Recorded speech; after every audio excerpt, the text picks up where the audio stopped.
Hello everybody, this is Alice Wagner. Come back, compliments of Channel 15 North TV. Thank you so much for having me. I enjoy talking to you about basic cooking.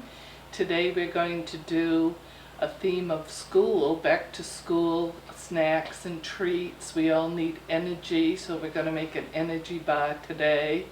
We're going to make different sandwiches, and we're going to talk about packing a lunchbox safely, some ideas, and also with this weather, unpredictably, some disaster food safety planning.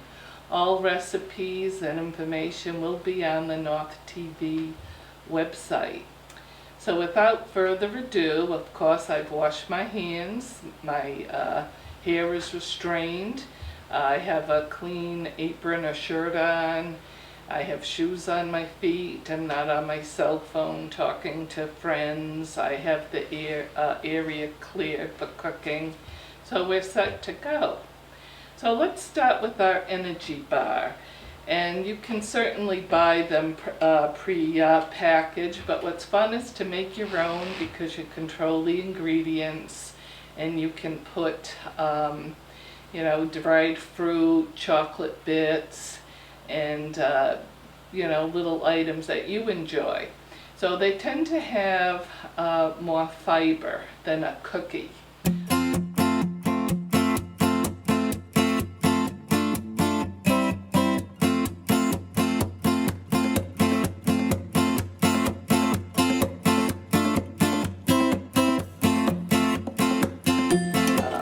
So what we do is we start with a half cup of margarine or softened butter, and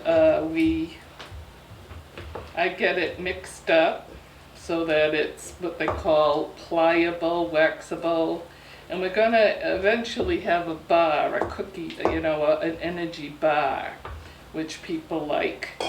And I rinse the egg under cool water. I'm going to add the egg, and you typically, when you cook, you mix the butters and sugars and egg together first, then you add the dry. So this is a quarter cup of white sugar, quarter cup of brown sugar, a little vanilla, spoonful of vanilla, and we will mix it up.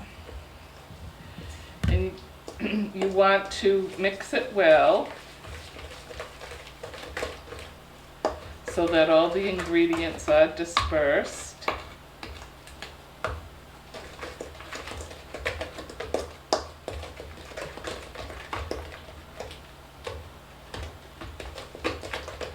And then we add oats, 2/3 cup of oats. Sometimes I just add a little at a time. Just keep mixing.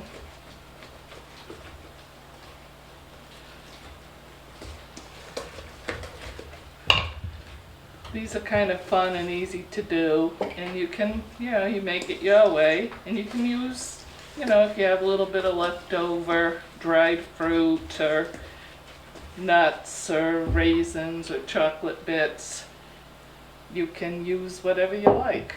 All right, so this is flour. It's half white, half wheat. It's actually from a Better baking mix flour that we did on one of the episodes, the recipes up. It's just basically a mixture of white and wheat. And so this is what we have in an energy bar, and it's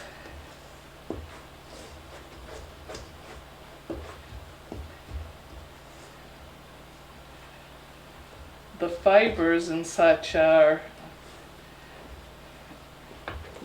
helpful in actually promoting, stays with us a little longer, aids in digestion, promotes blood sugar control.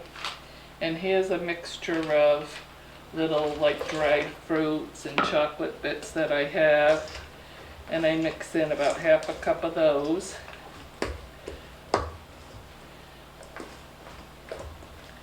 And here is my batter. And then what I do is you can put a little Crisco on the pan, or you can spray it. When you spray over the sink. A lot of people like to, my students used to enjoy doing this. You don't fool around, you don't spray each other. But you have to go over the sink because it's, if it gets on the floor, it's slippery. It's like a butter spray.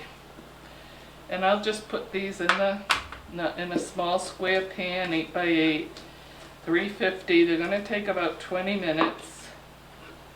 And the recipe calls for either dried fruit or chocolate, but the reality is you can mix everything together. Why not?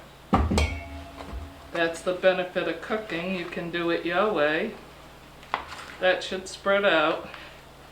So I'm just going to put it in the oven. And when I put food in the oven, I just open the door, make sure, and I just put it right in. Now to take it out, I'll have to pull the rack, which means we'll have to move the table. But alright, the next thing I want to make is corn on the cob, which is so delicious this time of year.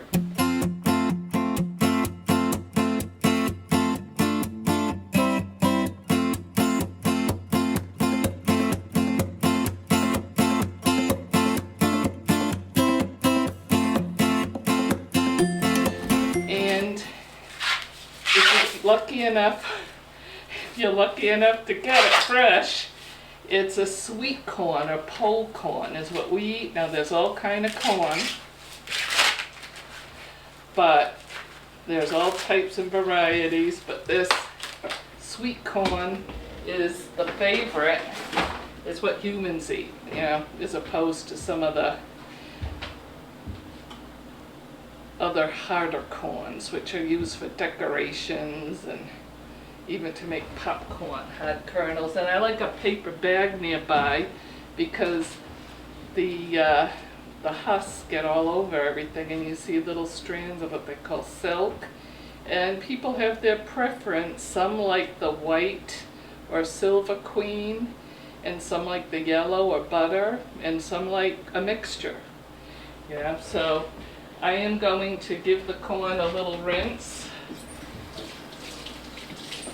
Usually we're going to just do one. I have the water boiling, a little bit of salt in the water. If your doctor told you not to have salt, of course you don't put salt in. But if you put salt in while it's cooking, it will pick it up, and then you need less salt later. So I'm just going to let that boil. You notice these don't have long handles, but I'm mindful that if I had a long handle, I would, push it in, not let it overhang. So we're going to boil that about 10 minutes. And that it's a waiting game now for our wheat bars and corn, and we're going to move into grilled cheese and French toast on a griddle.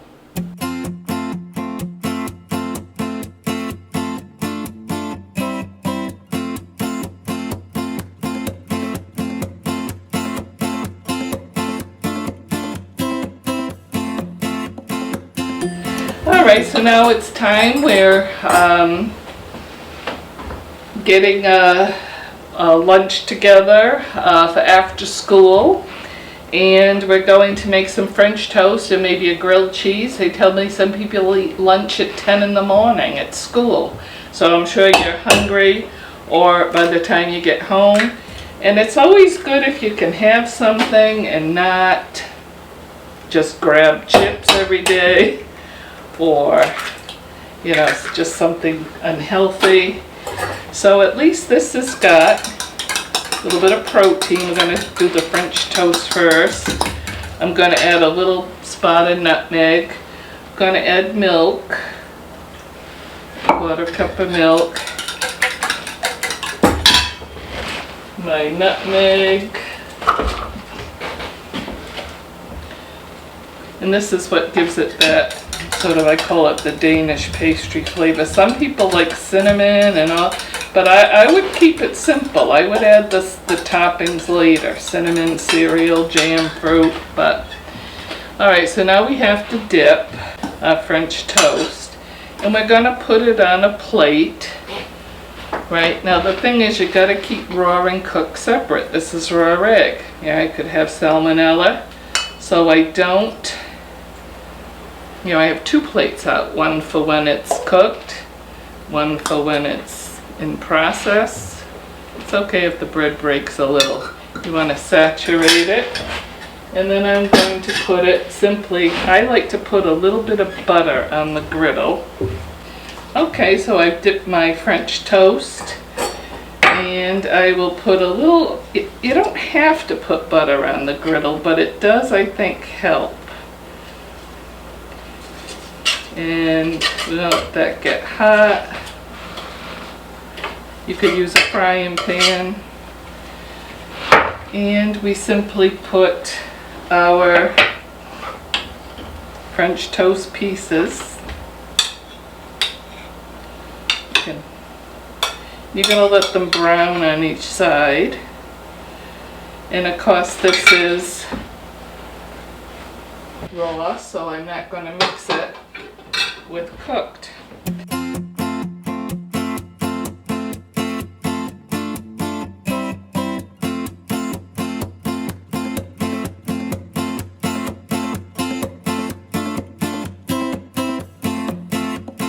And now I'm going to make a grilled cheese sandwich, and what you want to do is butter one side of both. Now with the grilled cheese you can put tomato in the middle, a little bacon, ham, anything you want in addition to the cheese.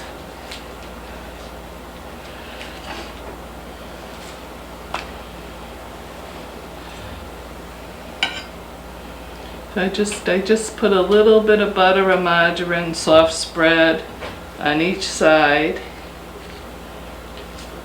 and I'll put a piece of cheese in the middle. I'll put 1 piece, 2 piece, and I will put it on the griddle. You could choose any kind of cheese too, doesn't have to be, it's butter side down. Could be Swiss cheese. And now it's cooking. And butter side up, see? So the cheese goes in the middle. Now it's again, I like things kind of toasty, I like it a little bit well done, but let's see how this does. Alright, so we're going to have to turn it again, I think. This guy here wanted to rip on us, but alright. So we'll let that go a bit. And alright, so now if you don't have, if you can't eat it all right away, you can freeze it. You can freeze the French toast. Alright, so we're going to get this cooking, and let's check our corn. I believe the corn is done. We turn the stove off. It's been about 10 minutes. I only have 1 corn. But usually you have a few pieces. When you bother to cook them, you cook a few at a time. I check the handles. Don't assume they're Cool Touch. They probably are, but you don't know. And I might use pot holders. And again, I just strain it away from me. And there's the corn. It turns a bright yellow. The butter corn turns a bright yellow, and the silver remains white, but it should be tender, and not hard. And you could add a little butter, sugar, salt, pepper, that's tender. Alright, let's check Mr. French Toast here. Now everybody wants to be first, but actually the better pieces are usually the second round because the griddle's really hot. Alright, so let's give that another minute. And I'm gonna, okay, we're on time. I'm gonna make a peanut butter jelly sandwich. Here we are back again, and what could be easier or better than a peanut butter jelly sandwich? There we go, that's a little better. Alright. And grilled cheese, whoa, okay. So this is just about done. All right, so we're gonna just, now what makes sandwiches out nice, the bread's fresh and we get a variety and things aren't all soggy, right? Whenever we make something, we try to be organized, get ahead, and maybe it gets soggy and wilted and stale. So the freezer's your new best friend. Actually, things stay pretty well in the freezer as the humidity's lower. You can take out what you need one at a time, and that may help keep, so that you're not eating, something stale. But for any kind of salad type items or peanut butter jelly, if you can, you put a little bit of peanut butter on each side of the bread.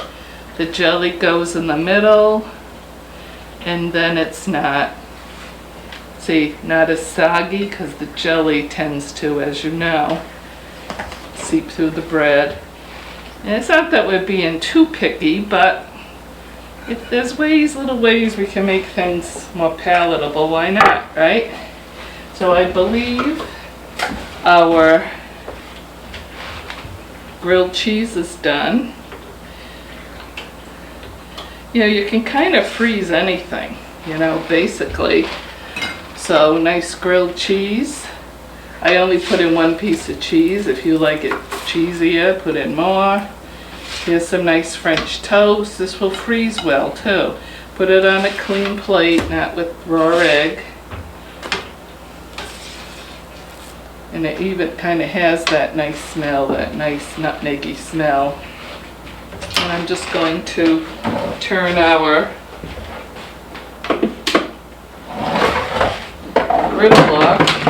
So the griddle may not, look hot, but it is. All right, so again, by the handles and not, paying attention. All right, a little word about a lunchbox. All right, so a cooler,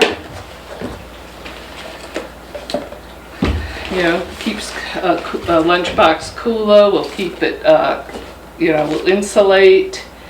We talked last time about how to pack a cooler, all right, but this is just assuming everything's cooked.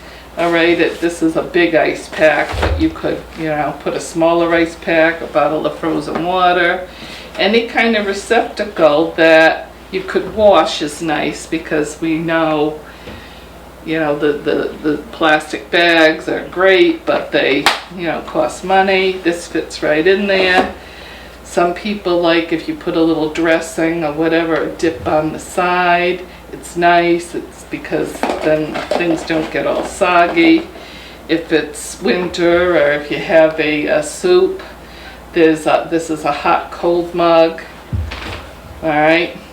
And so what some people do is they put hot water in it before they put the soup in, just to really get it warm. All right, so you obviously wouldn't have an ice pack in there, but you could put a hot soup in, and you could put, a piece of leftover, like the grilled cheese could go in there and stay warm. All right. So any leftover is fair game to eat for lunch, right?